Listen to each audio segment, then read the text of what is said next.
You read the title.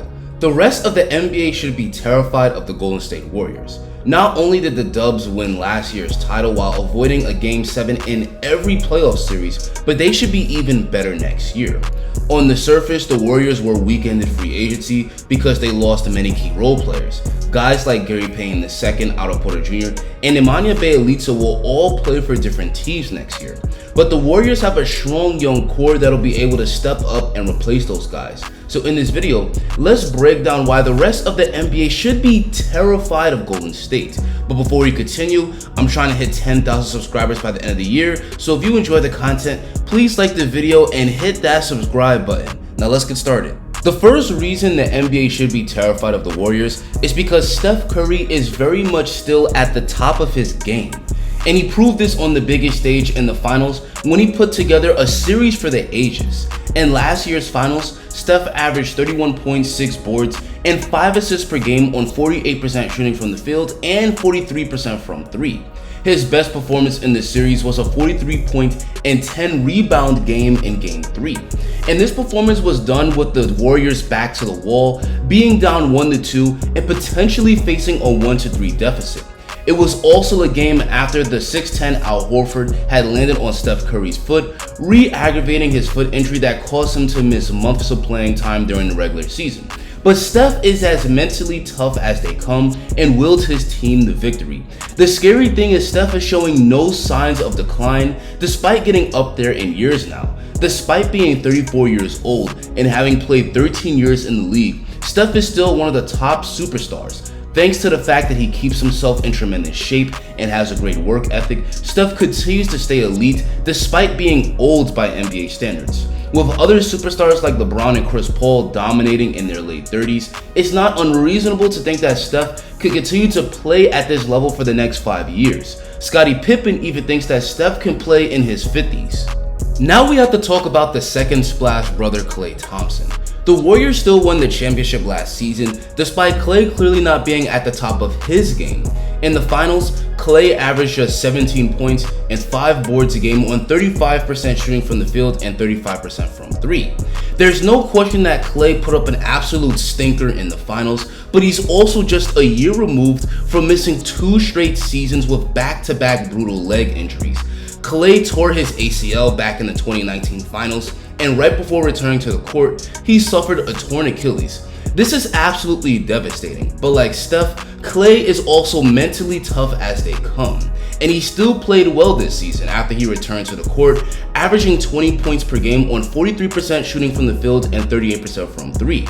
He played well in the playoffs too, he just had a really bad final series. With a full season post-injury under his belt, Klay will look more like his old self next season. The scary thing is that the Warriors proved last year that they're so good that they didn't need Klay to shoot well in the finals to win the title. When Klay regains his shooting prowess and sustains it in the NBA Finals, this will make the Warriors' offense even deadlier.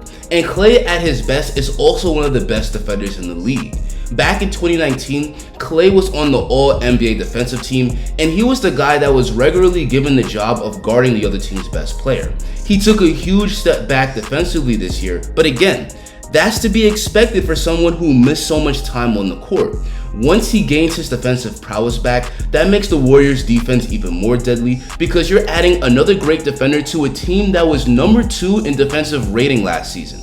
Now it's time to discuss the return of James Wiseman. After having an up and down rookie season, Wiseman missed all of last season with a knee injury. Wiseman did briefly return to the G League, but had to shut it down after re-aggravating his knee injury. But Wiseman did play 4 games in the Summer League, averaging 10 points, 5 boards, and 2 blocks per game in just 19 minutes. It's just Summer League, but it's great to see Wiseman healthy and back on the court after missing so much time with injury. With Wiseman back, the Warriors will be much better on both ends of the court. On the offensive end, Wiseman gives the Warriors something they haven't had in years, and that's an elite lob catching center. Wiseman is 7 feet tall with a 7'6" wingspan, and he's a terrific leaper, making him a great lob target. With Wiseman back in the fold, the Warriors' pick and roll game will be even deadlier. Just imagine the 2-man game between Steph Curry and James Wiseman. Opposing defenses will be in scrambles. Steph draws tons of defensive attention because he's the greatest shooter ever, which will lead to Wiseman getting wide open dunk after dunk. Draymond Green will also set Wiseman up for alley-oops on the short roll as well. With the shooting and passing on the Warriors, Wiseman will be one of the best roll man finishers in the league next season, which will add another dimension to the Dubs offense. And Wiseman will also boost the Warriors defense by being a rim protecting presence. Thanks to his size and length, Wiseman is a good shot blocker, but he needs to improve his defensive IQ in order to have the type of defensive impact he should have. Luckily, he plays next to two veterans like Draymond Green and Kavon Looney, who've given him plenty of tips on how to be a better defensive big man. Wiseman still needs to learn how to stay out of foul trouble and master the Dubs' defensive schemes, but once he does this, the Warriors' defense, which was already great last year, will be absolutely savage next season. Maple Jordan gives the Warriors a luxury that most contending teams envy: an elite wing stopper that's also a great offensive threat. He's one of the rare wing defenders in the league that can slow down the other team's best player, even if they're a legit superstar. In last year's playoffs, the Warriors put Wiggins on Luka in the conference finals and Jason Tatum in the finals, and he did a great job of containing them. And while defending those guys, he also scored the ball very well and rebounded the ball like nobody's business. His biggest standout performance was a 26-point-13 rebound game in Game 5 of the finals, which helped the Dubs survive a poor shooting night from Steph. Having Wiggins on the team for the foreseeable future gives the Warriors a very long championship window. We also have to talk about Kavon Looney. Looney is probably the biggest unsung hero on the Warriors. He doesn't put up eye-popping stats by any means, but if you ask anyone on the Dubs, they'll tell you he has a huge impact on winning.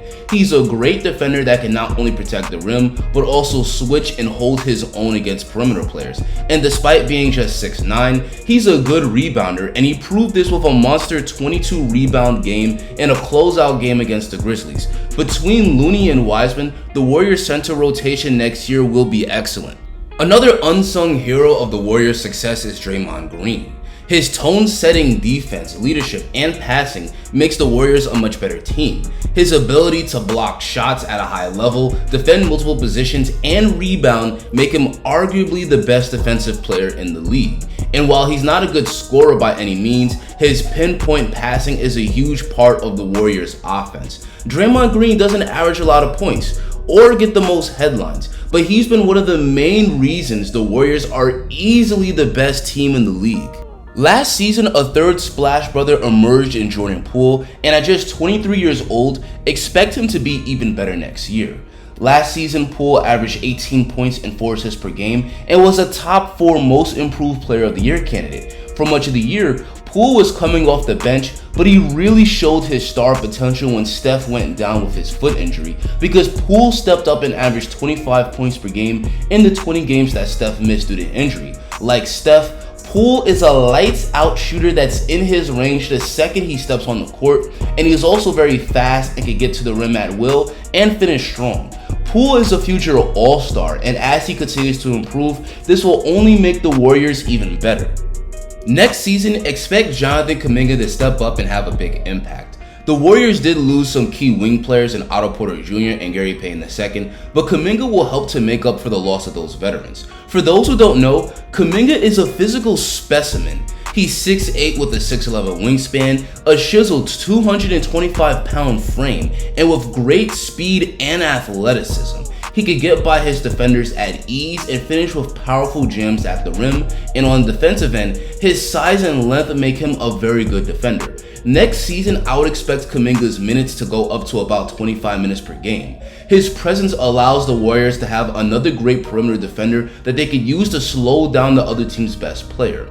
And I would expect Kerr to experiment with some lineups where he uses Kaminga as a small ball 5. And with his strength, power, and explosion, expect him to get tons of easy baskets off lobs from Steph and Draymond. Kaminga's rise will undoubtedly be a huge factor next season.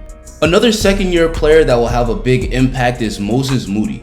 Moody is another guy that will benefit from the departure of the veterans because the Warriors will need him to play a much bigger role next season. He's got potential to be great on both ends of the floor. Moody has really good size for a wing player at 6'6" with a 7'1" wingspan.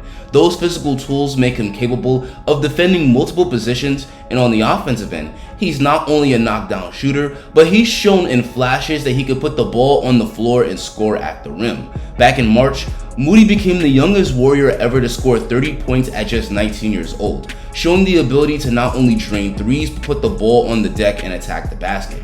Moody's leap will also be a huge factor for the Warriors next season. Overall, the Warriors should be the favorite for next year's championship.